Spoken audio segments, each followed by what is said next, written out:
Que la gracia y la misericordia de nuestro Señor Jesucristo esté sobre cada uno de nosotros en esta mañana de hoy. Le decía que en el mes de enero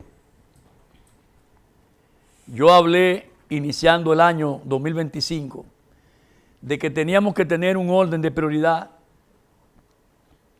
y que ese orden de prioridades con las cosas que nosotros hacemos necesariamente tienen que estar ordenadas en la dirección hacia la voluntad de Dios. Orando, pidiéndole al Señor que en su soberana potestad nos prepare para hacer su voluntad y no la nuestra. Amén. Casi siempre la voluntad y deseos nuestros no están apuntando, y esa es la gran verdad de la carne humana, no están apuntando a hacer la voluntad del Señor a través de su palabra, porque a veces los afanes y todas las cosas que vivimos diario a veces nos empujan a no hacer eso. Nos apoyamos en nuestra propia opinión y hacemos las voluntades nuestras que en la mayoría de las veces no están en consonancia con la voluntad de nuestro Padre Celestial. Amén. Por eso el hijo de David, el gran sabio rey Salomón, dijo que lo que tenemos que hacer nosotros es que nos apoyemos y nos confiemos en Jehová. Y nunca, nunca, nunca en nuestra propia voluntad, prudencia y opinión. El versículo 5 de Proverbio dice, del capítulo 3, fíate de Jehová de todo tu corazón y no te apoye en tu propia prudencia.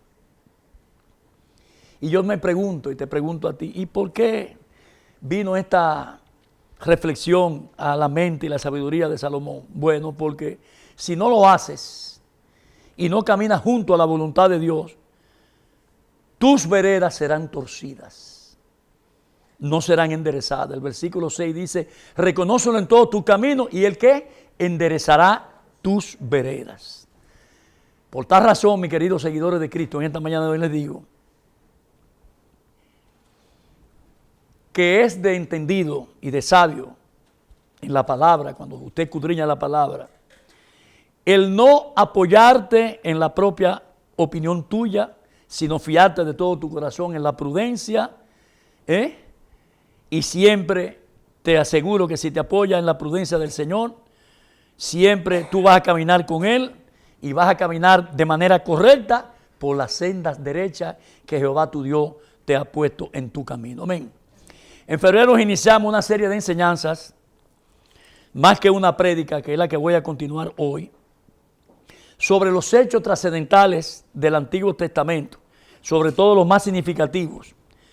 Y lo hemos iniciado con el propósito, deseo y voluntad nuestra, de aportar a lo que está haciendo el hermano Juan y el pastor Jorge Fernández, poner un granito de arena en el proceso de aprendizaje que hemos iniciado durante este año, durante todo este año a partir de febrero, con los nuevos creyentes y también adentrándole desde cierto punto de vista a los que se están discipulando, a los que están escudriñando, a las personas que están en el discipulado, para que a través de escudriñar las Escrituras y estudiarlas puedan ver cuán grande es la salvación que nosotros hemos adquirido por medio de la persona que es en Cristo Jesús nuestro Señor. Hoy quiero continuar con esa serie desde hoy y por los próximos 3 meses, a petición de mi pastor y también del hermano Juan. Voy a estar predicando sobre los 4 evangelios, de manera que podamos ver lo que dicen cada uno de los evangelistas en sentido general. Y como es natural, a medida que vaya haciendo los otros evangelios, podemos ir entrecruzándolo, viendo textos y cosas que en uno se describen y en otros no lo hay. Amén. Sobre todo las cosas que sean comunes, resaltarle la que, por la razón de la posición y de la administración que tuvieron cada uno de ellos, dentro de su contexto, cómo ellos pudieron ver y analizar los evangelios. Y sobre todo, aparte del de Mateo, que como es natural es por donde vamos a comenzar porque es el principal, vamos a ver cuál era la visión de ella acerca de la persona central del eje central y principal que mueve todas las escrituras. Como es natural en todas las escrituras, pero vamos a incluir ahí los evangelios de Marcos, Lucas y Juan. Quiero ahora que busquen, como le dije, si ya están en Mateo, en el capítulo 1, vamos a buscar el versículo 18 al 21 para que continuemos con esta enseñanza más que una prédica en esta mañana de hoy. Cuando lo tengan me dicen amén. Mateo capítulo 1, versículos 18 al 21.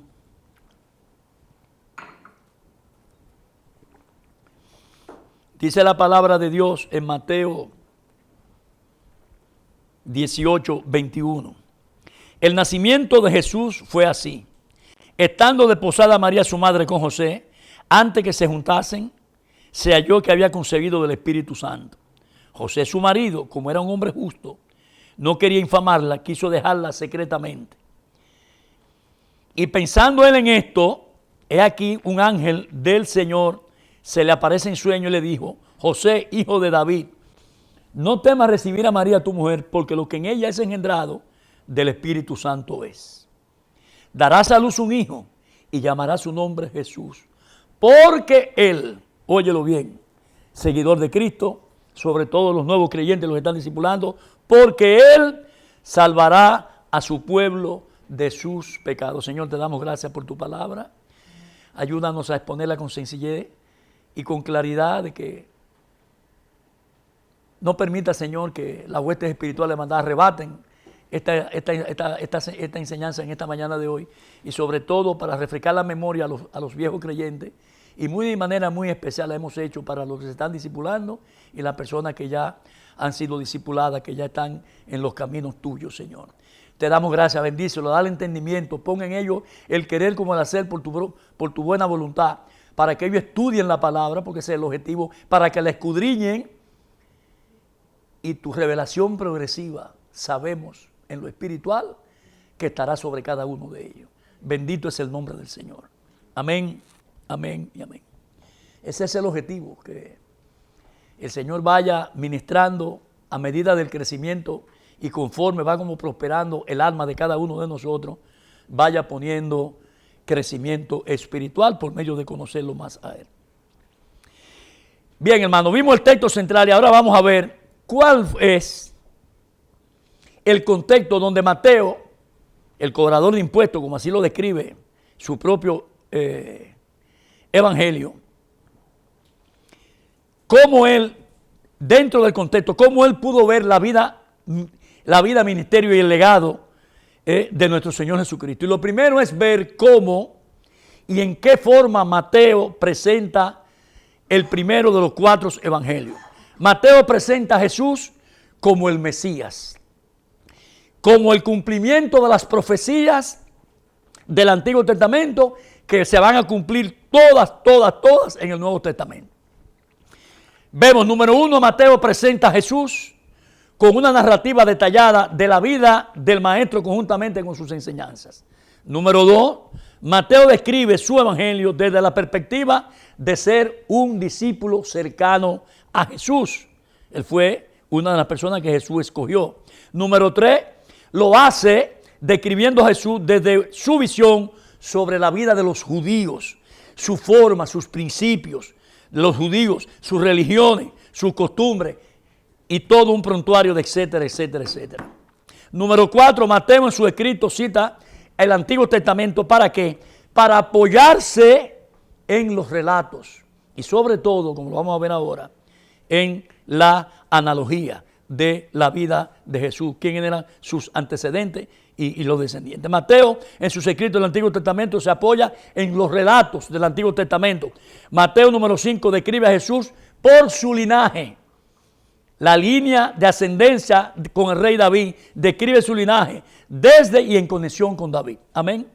6. El Evangelio de Mateo utiliza un lenguaje que sus interlocutores, por menos capacidad intelectual que tengan, en este caso los judíos, debían de saber y haberlo encontrado muy, muy sencillo y muy familiar.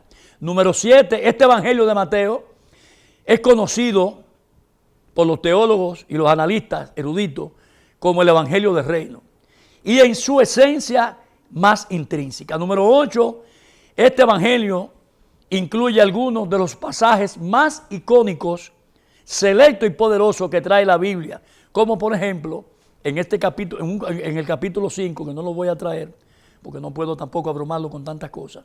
Apenas pude sacar 12 o 13 hechos que para mí fueron los más trascendentales y fundamentales, y sobre todo para los nuevos creyentes. Recuérdense que a ellos que va dirigido, como es el Sermón del Monte en el capítulo 5. Finalmente, 9, Mateo fue uno de los 12 apóstoles de Jesús, y antes de que Mateo se convirtiera en el apóstol Mateo, él era una persona publicana, era un publicano, y que su oficio era el de recaudador de los impuestos para las autoridades romanas, como dice este mismo versículo 9 de Mateo capítulo 9. Pasando Jesús de allí, vio a un hombre llamado Mateo que estaba sentado en el banco de los tributos públicos y le dijo, sígueme. Y se levantó y le siguió.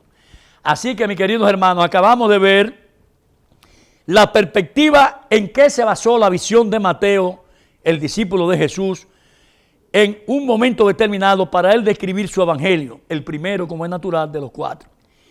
Y algo que no voy a dejar de resaltar, muy importante de mencionar, con relación a Jesús y a este relato de Mateo, es este punto número 10, que enfatiza la importancia de la obediencia ¿a qué?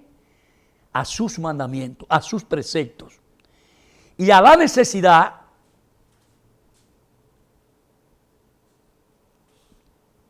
de vivir de acuerdo con los principios del reino de los cielos.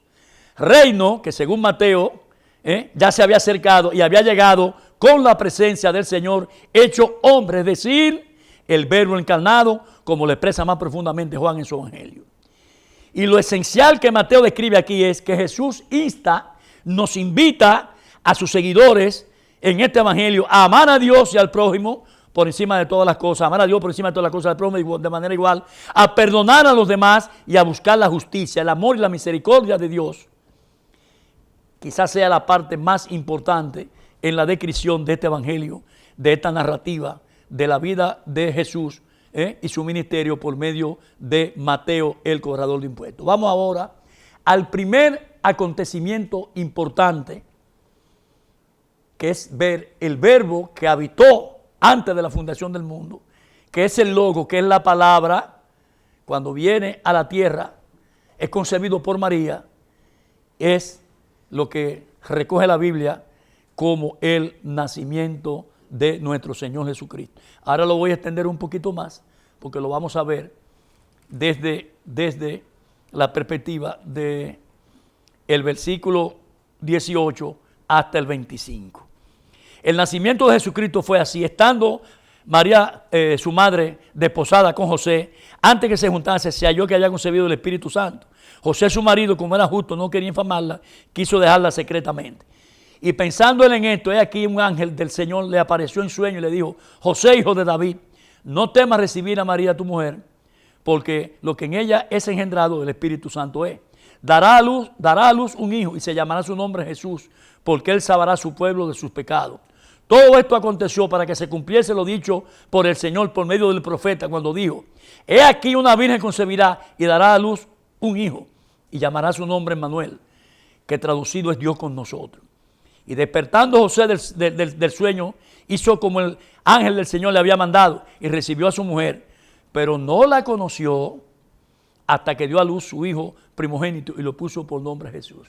Recuerden que aquí la palabra conocer tiene que ver con relación, que ya lo hemos hablado muchas veces, a la parte sexual. Es decir, no hubo relación hasta que ella no dio a luz a José y después entonces la tomó como su verdadera esposa. ¿Qué vemos aquí? Lo primero voy a mencionarle la prehermenéutica de esto, que es el versículo 1 al 17. ¿Qué hace Mateo aquí? Mateo describe la genealogía del padre de Jesús. Y aunque José no era el padre natural, no era el padre porque fue engendrado por el Espíritu Santo, pero era el padre adoptivo de Jesús. ¿Y cuál era el objetivo principal de Mateo hacer esta genealogía? Era demostrar, número uno, la continuidad entre Jesús y el pueblo de Israel con relación al Antiguo Testamento. Amén. Número dos, demostrar el linaje real de Jesús, hijo de David. Como dicen muchas veces, hijo de David, o hijo del hombre, hijo de David en este caso. Su vínculo con los fundadores del pueblo judío, como dice también en otra expresión, Jesús, hijo de Abraham. Dice el versículo 17, para que vean de una manera más precisa y maciza, de manera que lo que Mateo lo que quería era traer la genealogía de Jesús, de manera que todas las generaciones, desde Abraham hasta David son 14, de David hasta la deportación de Babilonia 14, y desde la deportación de Babilonia hasta Cristo 14. También vemos en el capítulo 2 que Jesús nació en Belén de la tierra de Judá.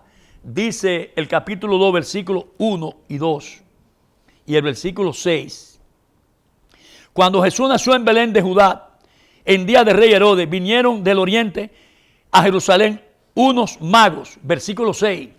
Y tú, Belén, de la tierra de Judá, no eres la más pequeña entre los príncipes de Judá, porque de ti saldrá un guiador que apacentará a mi pueblo Israel. Así que, así fue como se describió en estos dos pasajes bíblicos, cómo fue el nacimiento del Rey y Señor Jesucristo en Belén de Judá. Vamos a continuar y le diré como nota a resaltar que el Evangelio de Mateo no se describe ni la presentación de Jesús en el templo, ni tampoco describe a Jesús en su niñez ni en su juventud, pero sí recoge un acontecimiento importante como lo fue el bautismo de Jesús por parte de Juan el Bautista, quien era que traía las nuevas y estaba antecediendo a Jesús, proclamando que venía alguien en el cual él no era digno de quitarle su calzado, que él podía bautizar en el agua, pero que el que venía iba a venir para bautizar en el Espíritu. Veamos lo que dice estos versículos 13 al 17 del capítulo 3 de Mateo. Me van siguiendo. Lo estoy haciendo más o menos al paso para que me sigan, pero tampoco a la lentitud de una tortuga. Amén, hermanos. Versículo 13 del capítulo 3 de Mateo. Entonces Jesús vino de Galilea a Juan el Jordán para ser bautizado por él. Mas Juan se oponía diciendo: yo necesito ser bautizado por ti y tú vienes a mí. Pero Jesús le respondió: deja ahora, porque así conviene que cumplamos todas las escrituras. Entonces le dejó. Y Jesús, después que fue bautizado, subió luego del agua. Y he aquí los cielos le fueron abiertos, y vio el Espíritu de Dios que descendía como paloma y venía sobre él. Y hubo una voz de los cielos que decía: este es mi Hijo amado, en quien tengo complacencia. ¿Qué podemos resumir como enseñanza para los nuevos creyentes y los que se están discipulando? Bien, podemos resumir y destacar sobre este hecho poderoso para nosotros, como lo fue el bautismo de Jesús, de Jesucristo. Le diré que el bautismo de Juan a Jesús, óigalo bien, hermano, es un tipo de experiencia de salvación y de ser bautizado en el Espíritu. Y de la misma manera que el bautismo de Juan coloca al individuo en medio del agua, asimismo también el bautismo coloca al cristiano en el Espíritu. Esto identifica al cristiano como alguien que está unido por completo al Señor por medio del bautismo. Y le diría que igual que el fuego, como el fuego purifica los metales, los materiales metálicos, los metales preciosos, así también cuando el cristiano no es bautizado, así también espiritualmente el cristiano, si no bautizado, queda destruido. ¿Por qué? Porque el fuego destruye todo lo que él alcanza sobre su paso. Amén, hermano.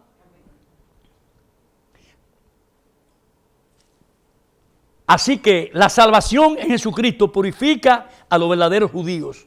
En aquella época, en el tiempo de los judíos y en la época nuestra, a nosotros también somos purificados por medio del bautismo. Amén. ¿Por qué? Porque hemos recibido a nuestro Señor y Salvador, a Jesucristo, porque le hemos aceptado como nuestro Señor, Mesías y Salvador. Amén. A diferencia de que aquellas personas que rechazan el bautismo, usted puede estar seguro que serán consumidas porque no están bajo la gracia y serán destruidos. Bien, hermano, vamos a continuar con otro hecho relevante del Evangelio de Mateo. Ahora vamos a pasar a Mateo capítulo 4, versículos 1 al 11. Dice lo siguiente. Entonces Jesús fue llevado por el Espíritu al desierto para ser tentado por el diablo. Después de haber ayunado 40 días y 40 noches, tuvo hambre. Y vino a él el tentador y le dijo, si eres hijo de Dios, di que estas piedras se conviertan en pan. Él le respondió, escrito está, no solamente de pan vivirá el hombre, sino de toda palabra que sale de la boca de Dios. Entonces el diablo lo llevó a la santa ciudad y lo puso sobre el pináculo del templo y le dijo, si eres hijo de Dios, échate abajo, porque escrito está, a sus ángeles mandará cerca de ti y en sus manos te sostendrán, para que no tropiece con tu pie en piedra. Pero Jesús no tragó ese gancho que le tiró Satanás. Jesús le dijo, pero también escrito está también, no tentará al Señor tu Dios. Otra vez le llevó el diablo a un monte muy alto y le mostró todos los reinos del mundo y la gloria de ellos y le dijo, todo esto te daré si postrado me adorares. Entonces Jesús le dijo, vete, Satanás, porque Cristo está también, el Señor tu Dios adorarás y a Él solo le va a servir, le servirá.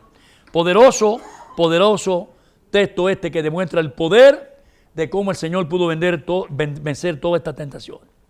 ¿Qué vemos aquí, estudiante de la palabra de Dios?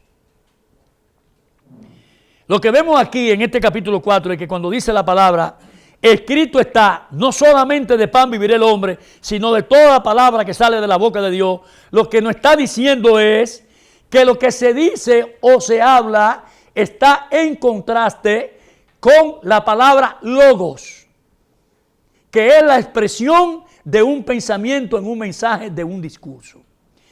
Y le digo que logo es el mensaje y que rema es la comunicación del mensaje completo aplicado a un texto de la Biblia. Logo designa la totalidad del mensaje, mientras que rema es diferente a logo. Un ejemplo sencillo lo podemos ver en el libro, en la carta del apóstol Pablo a Efesios, en el capítulo 6, versículo 17. Tomad el yelmo de la salvación y la espada del Espíritu, que es la palabra de Dios. Esto que vemos en Efesios, de este versículo 17, vemos que habla y se ilustra no de todas las escrituras, oiga bien, como un todo, sino en aquella porción de las escrituras que el creyente maneja como una espada. Si usted quiere, ponga la isla de doble filo, en tiempo de necesidad. Y más cuando somos seducidos, atacados por las huestes espirituales de maldad que nos hacen la vida imposible. Con tentaciones, pruebas como esta tentación que enfrentó Jesús, de la cual salió más que vencedor y victorioso. Y no solamente porque Él era Cristo, quiero aclararle eso, sino más bien por algo muy poderoso. Porque Él usó como arma de fuego su propia palabra, poderosa, para destruir las tentaciones que como dardo envenenado, el Señor tuvo que evadir de su adversario, del mentiroso, del acusador de Satanás, que con sus mentiras no pudo con él, ni tampoco pudo con el poder de la palabra de Dios en boca del mismo verbo hecho carne. El logo, cuando Jesús cita las palabras escritas en las escrituras, ahí mismo está venciendo a Satanás. Esto aquí tiene un mucho poder y vale también un fuerte amén. Amén, hermanos. Seguimos con los hechos del Evangelio según Mateo. Y cuando buscaba la escogencia de los discípulos del Señor, estos no están incluidos aquí en el Evangelio de Mateo. ¿Qué hice yo entonces? Bueno, lo sustituí por el precio del discipulado, porque yo quería hablar algo acerca de los discípulos. Lo sustituí por el precio que tenemos que pagar lo que asumimos el rol de ser discípulos de Jesús. Vámonos al capítulo 8. Al capítulo 8 de Mateo, versículo 18 al 22.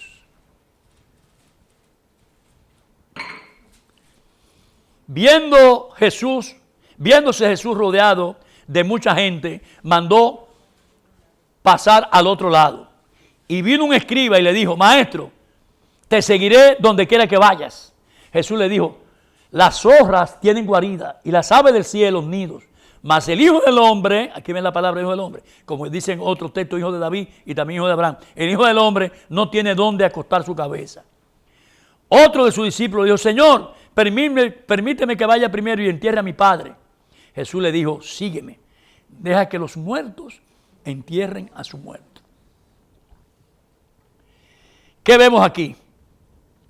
Aquí vemos que Mateo está relatando dos severas enseñanzas que ilustra poderosamente la experiencia del verdadero discípulo del Señor. Aquí vemos al Señor hacer una advertencia en contra del favor momentáneo que no toma en cuenta el costo de tomar tal decisión de seguirlo a Él. Y también vemos que los hombres, los de ayer en la época de Jesús y nosotros, los de hoy, buscamos cualquier mentirita piadosa, evadimos nuestras responsabilidades argumentando hechos familiares como una excusa para darle respuesta a la petición de ser un discípulo del Señor. Y aquí vemos la respuesta enfática, contundente de Cristo Jesús, enfatizando la urgencia de seguirlo a Él y a Él servirle, única y exclusivamente a Él.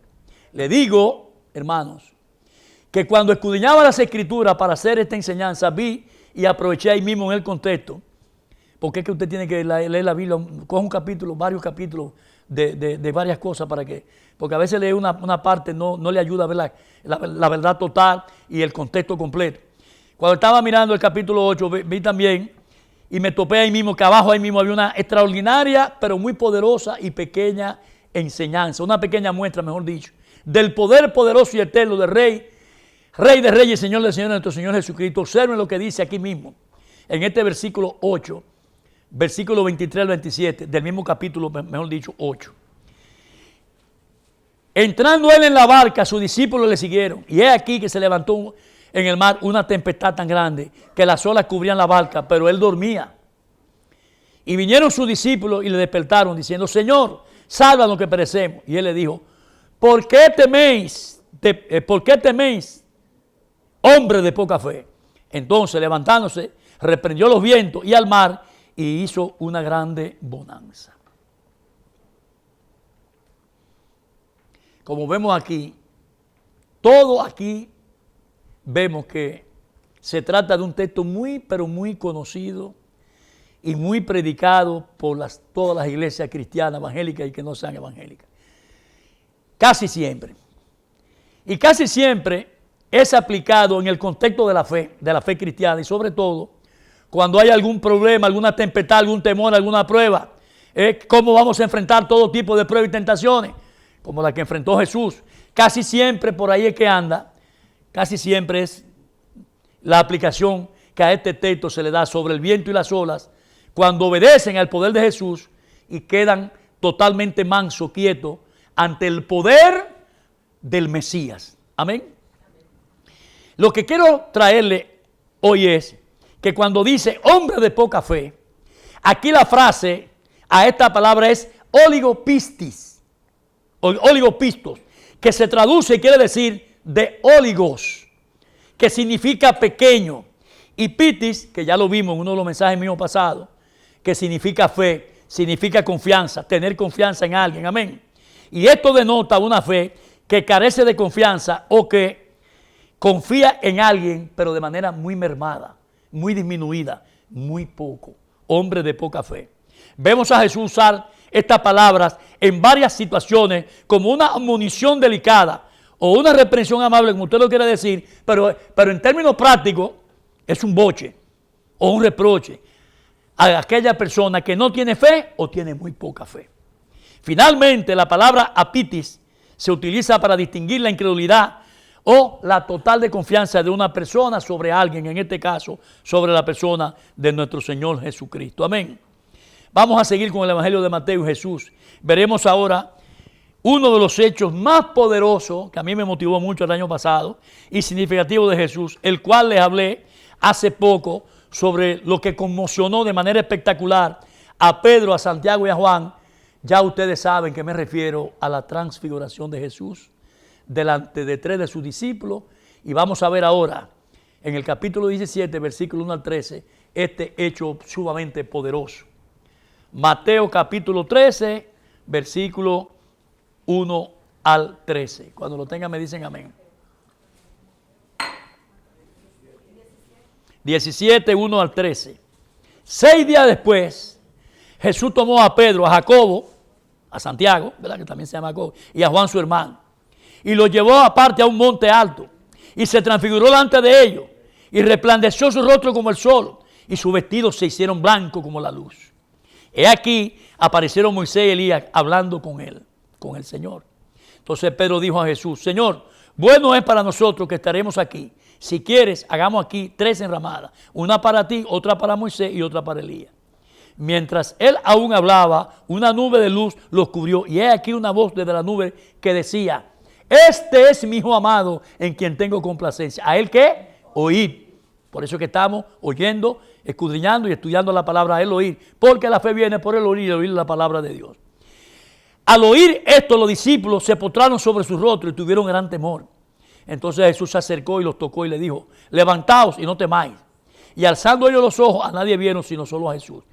Cuando descendieron del monte, Jesús le mandó diciendo: no digáis a nadie la visión, hasta que el Hijo del Hombre, aquí vuelvo otra vez la expresión, Hijo del Hombre, resucite entre los muertos. Entonces sus discípulos le preguntaron, diciendo: ¿por qué pues dicen los escribas que es necesario que Elías venga primero? Respondió Jesús y le dijo: a la verdad Elías viene primero y estará todas las cosas y restaurará todas las cosas.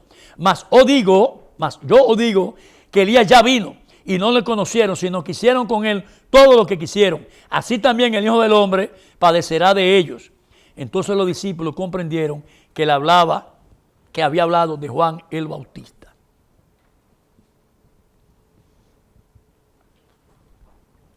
Aquí hay algo muy poderoso. Este hecho ocurre en la presencia de los discípulos de Jesús, que está en el Evangelio de Mateo, Pedro, Santiago, Jacobo y Juan. Estuvieron presentes, y le quiero recordar que fue el mensaje del mes pasado, del año pasado de agosto, y le decía en este hecho que este hecho en esencia tiene un gran significado para nosotros los creyentes. Óiganlo bien, discipulados y nuevos creyentes, ya que es un hecho que nos confirma muy poderosamente de que tenemos que confiar y confirmar con firmeza sobre lo que es nuestra seguridad, la deidad y el poder del Cristo coronado de gloria como Rey y Señor nuestro por los siglos de los siglos. Amén. Porque así como este hecho iluminó a los discípulos que lo presenciaron, así mismo también este testimonio de la palabra escrita, que es lo que estamos viendo aquí hoy, porque nosotros no estábamos ahí. La palabra bíblica nos es de iluminación y de gran gracia venidera por nuestra fe y por haber creído serle fiel a la persona del Cristo resucitado. Amén, hermano. La grandeza de ver a Moisés, a Elías y a Jesús conversando entre amigos animadamente da una idea acabada de nuestro futuro, ya que sabemos que así nosotros estaremos junto al Mesías por toda la eternidad. Finalmente Elías representa las profecías que fueron cumplidas tanto en el Antiguo como en el Nuevo Testamento, y Moisés, como es natural, el hombre que se le entregó la tabla, la ley escrita, la ley divina de Dios, fue dada a Moisés como el código y las reglas por la cual tendría que regirse el pueblo hebreo, los israelitas, pueblo escogido y adquirido por nuestro Padre del cielo, Jehová de los ejércitos. Vamos a continuar, seguidores de Cristo, nuestro periplo por el Evangelio de Mateo, con la vida de Jesús, su ministerio, la narrativa de Mateo y su Evangelio, y con relación al príncipe de paz Jesucristo. Ahora vamos a ver un hecho también muy importante, ahora que se aproxima la Semana Santa, que lo quise traer por eso, porque es muy reflexivo y demuestra el ambiente convulsionado que había en Jerusalén, el ambiente de arrastre que tenía Jesús, y no es más que el hecho cuando Jesús entra a Jerusalén, que es conocida como, según la Reina Valera 1960 y otras ediciones, como la entrada triunfal del Mesías. La entrada a Jerusalén era por una razón, nuevo creyente, por la celebración de la Pascua judía, que no era más que las fiestas que se hacían en ese periodo de recordatorio del regreso del pueblo de hebreo, los israelitas, luego de haber estado exiliados por 70 años bajo el dominio babilónico. Amén. Dice el versículo 1 al 11 del capítulo 21 del Evangelio de Mateo. Mateo 21, 1 al 11.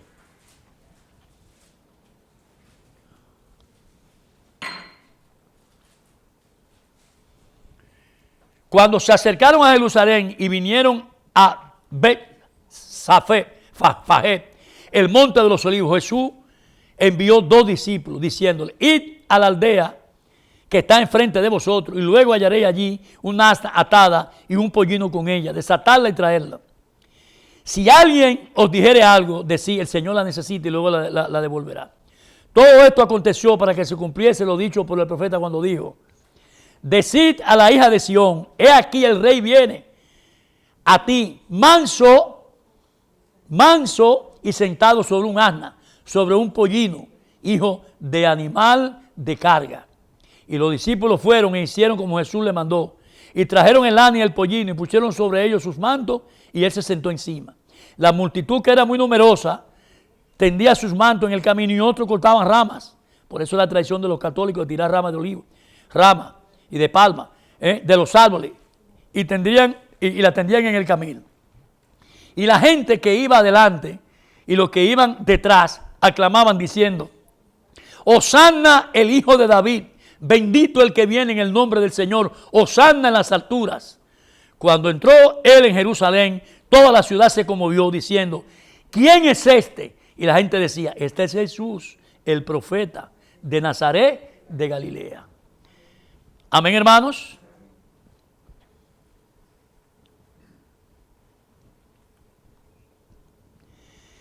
Lo que quiero resaltar aquí es que durante la última semana del ministerio de Jesús, Cristo cumplió deliberadamente todas las profecías mesiánicas.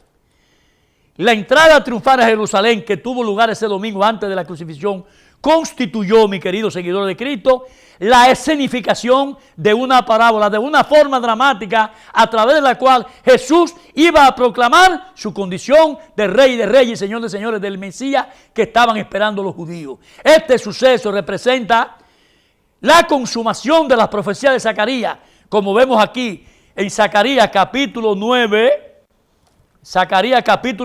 versículo 9, que es exactamente idéntica, lo vamos a ver, que es exactamente idéntica a lo que dice, creo que el versículo 7, cuando yo retorne al texto lo vamos a ver. Dice Zacarías 9:9, alégrate mucho, hija de Sión, da voces de júbilo, hija de Jerusalén. He aquí tu rey vendrá a ti, justo y salvador y humilde, y cabalgando sobre un asno, sobre un pollino, hijo de asna. Cuando usted busca, el versículo 7 del texto del capítulo 21 dice: y trajeron el asna y el pollino y pusieron sobre sus mandos, y él se sentó encima. Esa es la profecía que Mateo está describiendo ahí, que se hizo en tiempo de Zacarías, el profeta Zacarías. Bien, hermanos, vamos a continuar. Ahí se va. Ahí, como ustedes vieron la descripción, es prácticamente el mismo detalle. El más mínimo detalle está en esa profecía de Zacarías. Vamos a continuar con la vida y el ministerio de Jesús según la óptica y la visión de Mateo sobre nuestro Señor, Rey de Reyes y Señor de Señores. Y vamos a ver ahora la institución de la Cena del Señor, que hoy conocemos como la Santa Cena. Vámonos a Mateo capítulo 26. Mateo capítulo 26. Aquí está. Mateo 26, versículo 26 al 30. Cuando lo tengan me dicen amén. Mientras comían, tomó Jesús el pan y bendijo, y lo partió y dijo a sus discípulos, y dijo: tomad, comed, este es mi cuerpo. Y tomando la copa y habiendo dado gracias, le dijo, les dio diciendo: bebed de ellos todos, porque esta es mi sangre del nuevo pacto, que por mucho es derramada para la remisión de los pecados. Y os digo que desde ahora no beberé más este fruto de la vid hasta aquel día en que lo beba de nuevo con vosotros en el reino de mi Padre. Y cuando hubieron cantado el himno, salieron al monte de los olivos. seguidores de Cristo, aquí solamente le quiero resaltar que cuando Jesús instituyó la Santa Cena, Judas, quien lo iba a traicionar, el discípulo que lo traiciona y que lo vende, no participó de la Santa Cena del pan y del vino. Judas no estaba presente, el resto de los discípulos sí. Aunque, y aquí esto me llamó poderosamente la atención, pastor, porque en el Evangelio de Juan, porque uno tiene que ir buscando, en el capítulo 13, versículo 30 dice que Judas sí estuvo, pero ¿qué hizo? Que se fue antes. Él comió un bocado y se fue. Y después yo me puse a pensar, porque la palabra te va llevando, eso es lo que se llama la revelación progresiva, que es lo que habla Pablo cuando se está refiriendo a los enfermos, a los que durmieron con el desorden que tenía en la iglesia de Corintio. ¿Me equivoco, pastor? No, ¿verdad que no? Cuando muchos durmieron, es decir, que fueron muertos, enfermos y matados, porque tenían un desorden, de que comían antes y no esperaban a sus hermanos para compartir la cena. Entonces, me vino a la mente rápidamente de que este señor luego fue y se ahorcó, significando muerte, para que tú veas. Eso me conmocionó cuando yo lo estaba viendo, porque fíjate cómo aquí la misma palabra me va diciendo que este señor no estuvo presente, que él sí estuvo, pero él comió antes y se fue. Y al final terminó como Pablo establece en uno de los capítulos de Corintios. Ahora vamos a ver a Jesús en el huerto de Getsemaní, en oración, antes de ser entregado a la autoridad romana para su crucifixión y posterior muerte. Vámonos ahora aquí mismo, en el mismo capítulo 26 de Mateo, pero ahora nos vamos a los versos del 36 al 46. Entonces llegó Jesús con ellos a un lugar que se llama Getsemaní y dijo a sus discípulos: sentaos aquí, entre tanto que voy allí y oro.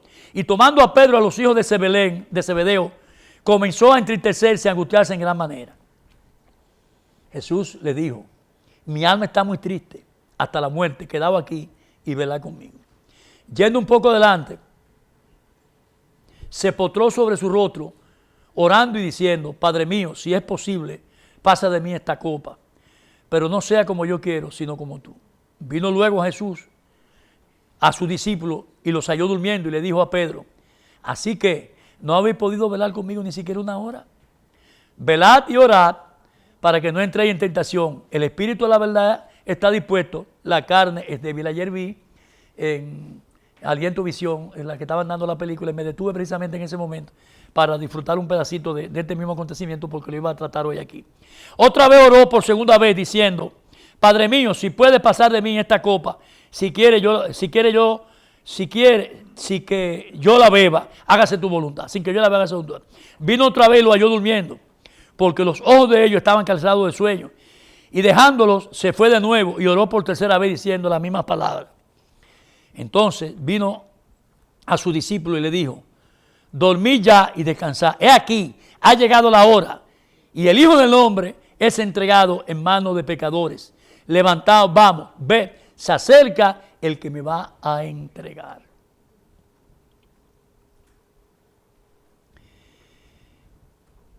Como le decía en uno de mis últimos mensajes sobre la palabra Getsemaní, voy a destacar dos cosas aquí.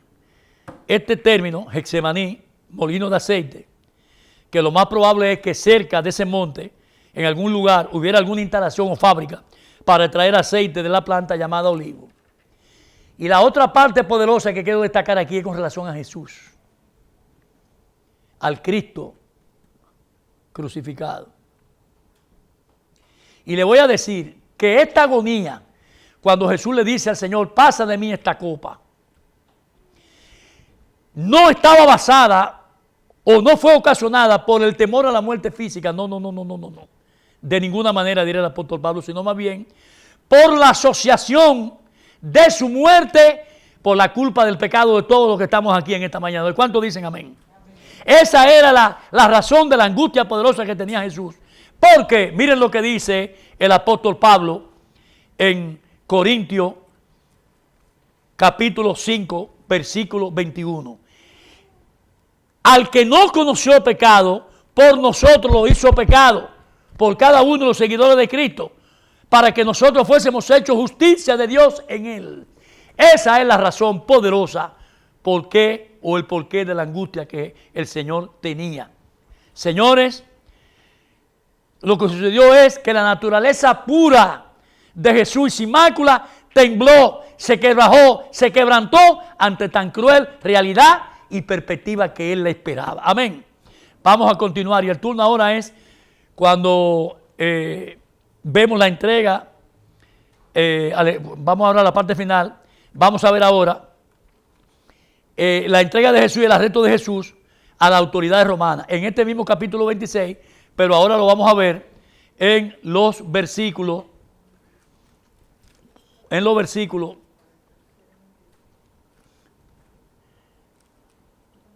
45, perdón.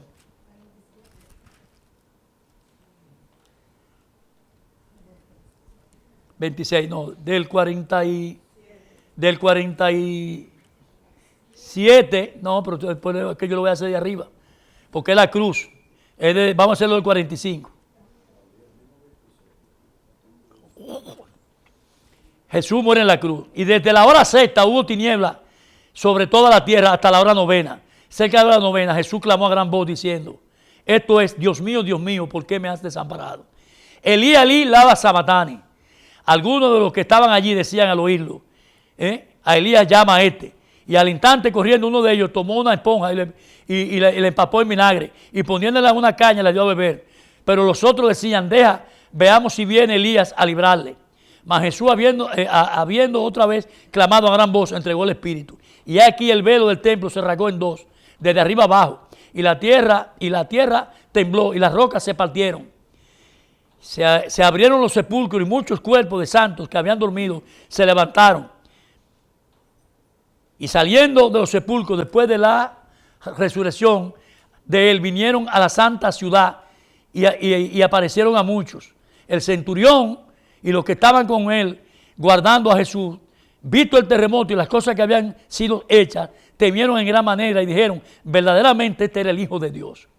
Estaban allí muchas mujeres mirando de lejos, las cuales habían seguido a Jesús desde Galilea sirviéndole, entre las cuales estaban María Magdalena, María la madre de Jacobo y de José, la madre de los hijos de Zebedeo.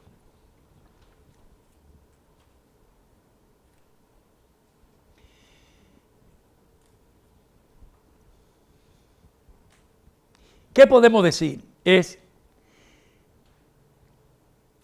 que el hecho de ser vulnerable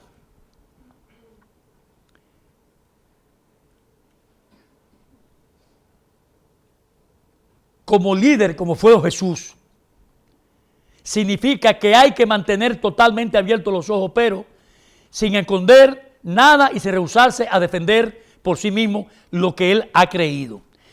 Le digo que muchas veces, a veces mejor una relación de parte con la gente que sigue a uno, que te da la sensación de estar tratando con gente que se conduelen y tratando la necesidad que uno tiene como líder y que este líder se va a presentar firme y seguro de sí mismo, como fue el caso de Jesús, que nunca rehusó defenderse, y sobre todo en el caso cuando vino el centurión y le mochó la oreja vino Pedro y le mochó la oreja al centurión, y Jesús de una vez fue rápidamente, le pone la mano y lo sana, como una muestra de que estas personas se condolían de él, pero ahí hubo un problema grave, y era que Jesús también estaba corriendo riesgo por el exabruto que hizo Pedro de sacar la espada y de cortarle la oreja con la espada. No toda persona que es atacada resulta en hacer una reacción así de defenderse. Y lo que trajo que Jesús tuviera un momento de mucha vulnerabilidad, porque él pudo haber sido también afectado por este hecho. Quién sabe si lo hubieran matado a él o le hubieran hecho algo. Vamos a seguir. Vemos ahora en Mateo capítulo 27 de Mateo la entrega de Jesús a las autoridades romanas. Es Mateo 27. Mateo 27. Mateo 27.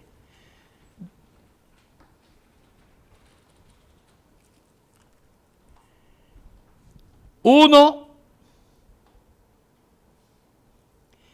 venida de la mañana, todos los principales sacerdotes y los ancianos del pueblo entraron en consejo contra Jesús para entregarle a muerte.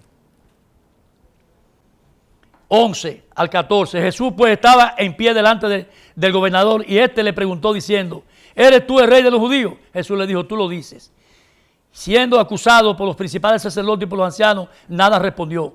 Pilato entonces le dijo: ¿no oyes cuántas cosas testifican contra ti? Pero Jesús no le respondió ni una sola palabra, de tal manera que el gobernador se maravilló mucho de la actitud de lo que hacía el Señor. ¿Qué vemos aquí?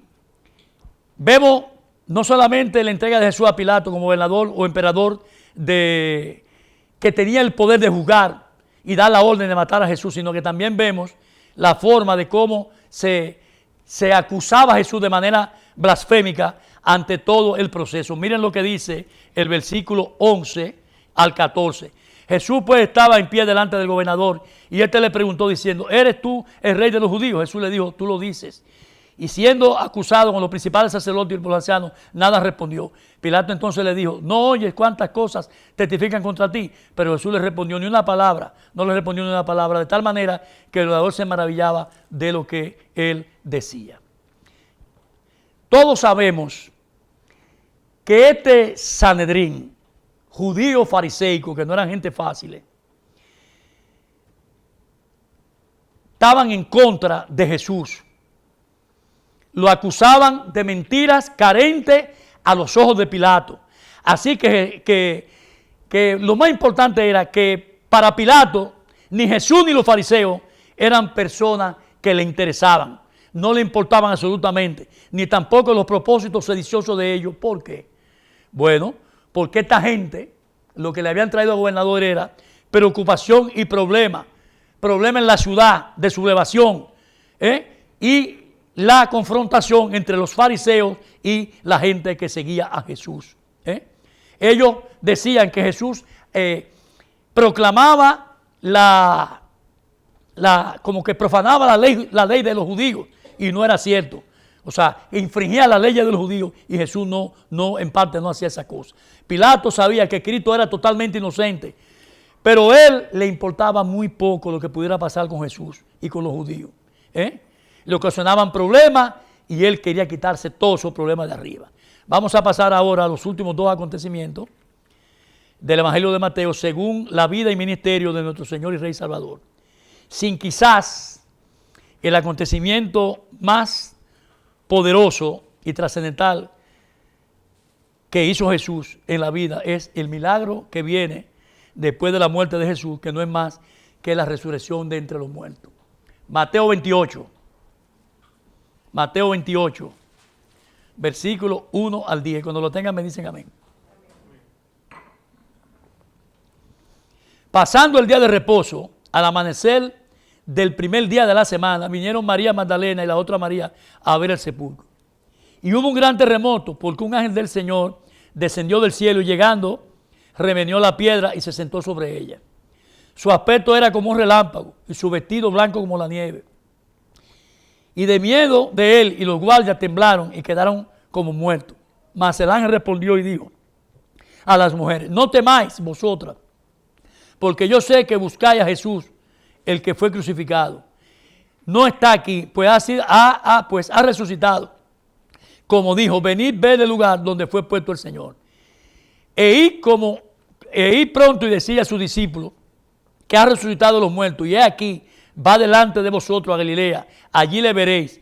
He aquí, os los he dicho. Entonces ellas salieron del sepulcro con temor y gran gozo, fueron corriendo a dar las buenas nuevas a sus discípulos, y mientras iban a dar las nuevas a los discípulos, en el versículo 9 dice que aquí Jesús les salió al encuentro diciendo: salve.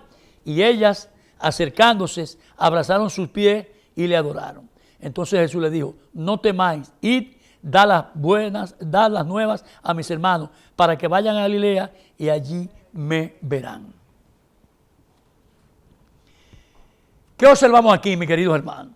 Después de este poderoso acontecimiento que es la resurrección de nuestro Señor Jesucristo. La resurrección de Jesús del Cristo que fue crucificado y muerto, ha resucitado. Es el milagro más poderoso de todos los milagros que aparecen en todas las Escrituras, incluyendo ahí los 4 evangelios. Pero lo más importante de decir de la resurrección de Jesús es que es el eje, es el elemento central de la fe cristiana. Y si usted como cristiano no cree que Jesús resucitó entre los muertos, le digo en esta mañana de hoy, seguidor de Cristo, que usted no es ningún cristiano nada. ¿Por qué? Porque cuando usted relaciona las apariciones de Jesús resucitado en el Nuevo Testamento, no deja ningún resquicio ni ninguna duda sobre este extraordinario acontecimiento que fue la vuelta a la vida de nuestro Señor y Salvador Jesucristo. Rey de reyes, Señor de señores. Señor, es el verbo hecho carne que muere y resucita conforme a lo que establecen las propias Escrituras. Y le digo que Jesús es la principal razón de nuestra salvación y vida eterna. Aquí le voy a dejar como una manera de ilustrar, para que después lo busquen, como una tarea pendiente a los nuevos creyentes, a los que se están discipulando, que busquen la lista de las apariciones de Jesús después de la venida. Se lo voy a sintetizar nada más diciéndole el slide. Número 1, Jesús se le apareció a María Magdalena en Jerusalén. Número 2, a las 3 mujeres. Número 3, a Pedro. Número 4, a los 10 discípulos. Número 5, a los 11 discípulos en la segunda ocasión, incluyendo a Tomás. Número 6, cuando su asunción al cielo. Número 7, a los discípulos, camino a Emaú. Número 8, en Galilea. Número 9, a 500 personas. Número 10, a Santiago y a los apóstoles. Y por último, como un abortivo, como lo dice el propio apóstol Pablo, se le apareció a él, como dice Primera de Corintios capítulo 15, Primera de Corintios capítulo 15, versículos 8 y 9. Al último de todo, como un abortivo me apareció a mí, dice el apóstol Pablo, porque yo soy el más pequeño de los apóstoles, que no soy digno de ser llamado apóstol, porque perseguí a la iglesia de Dios. Y eso también lo encontramos, como ustedes lo saben, en el libro de los Hechos, en el capítulo 9, donde Pablo es tumbado del caballo, y entonces le dice ¿por qué me persigues? Entonces lo tumba el caballo y le dice, ¿y quién eres tú? Yo soy Jesús a quien tú persigues. Dura cosa, te da cosa contra Dios. Ahí también en ese texto ustedes pueden ver de que también se le aparece al apóstol Pablo. Finalmente vemos, para terminar, el último acontecimiento de la vida y ministerio que recoge el Evangelio de Mateo. El famoso cobrador o recaudador de impuestos, como así lo describen las Escrituras. Y este hecho final fue el mandato de Jesús a sus discípulos de ir a todas las naciones a predicar la buena noticia, la buena nueva de la gracia del Evangelio de nuestra salvación. Y a este suceso se conoce o se le llama la Gran Comisión. Dice el versículo 16 al 20 del capítulo 28 de Mateo. Pero los 11 discípulos fueron a Galilea, al monte, donde Jesús le había ordenado. Y cuando le vieron, le adoraron, pero algunos dudaban. Todavía había duda, increíble. Y Jesús se acercó y le habló diciendo, toda potestad me es dada en el cielo y en la tierra. Por tanto, versículo 19, id y haced discípulos todas las naciones, bautizándolos en el nombre del Padre, del Hijo y del Espíritu Santo, enseñándoles que guarden todas las cosas que he mandado. Y he aquí, yo estoy con vosotros todos los días hasta el fin del mundo. Y voy a acabar justamente a la hora que me entregaron. 12:15 me entregaron a las 11:15. Reflexión final de esta palabra de hoy. Bien corta y sencilla. El siervo humillado, el Hijo de Dios Jesucristo, es finalmente exaltado como el Señor, habiendo recibido, ¿qué? Lo que dice el texto allí. La autoridad prometida en el libro de Daniel. ¿Qué dice el libro de Daniel en el capítulo 7, versículo 14? Y le fue dado dominio, gloria y reino, para que todos los pueblos, naciones y lenguas le sirvan. Hay una alabanza que dice eso. Su dominio es dominio eterno, que nunca pasará, y su reino uno que no será destruido. Amén, hermanos. Mientras Jesús dedicó su vida y ministerio al pueblo de Israel, esta proclamación cambia totalmente el escenario. Esta proclamación de su señorío, el llamado a reconocerlo, se va a extender ya no solamente a los israelitas, a todas las naciones, es decir, no solo al pueblo de Israel, sino para todas las naciones. Ahora sus discípulos se extenderán a todos los pueblos y naciones del mundo y tendrán que reconocer públicamente una alianza poderosa, eterna, ¿a través de qué? De el poder que da el ser bautizado en el Espíritu por Cristo Jesús, en el bautismo del agua, que públicamente va a confirmar la alianza entre Cristo y su pueblo.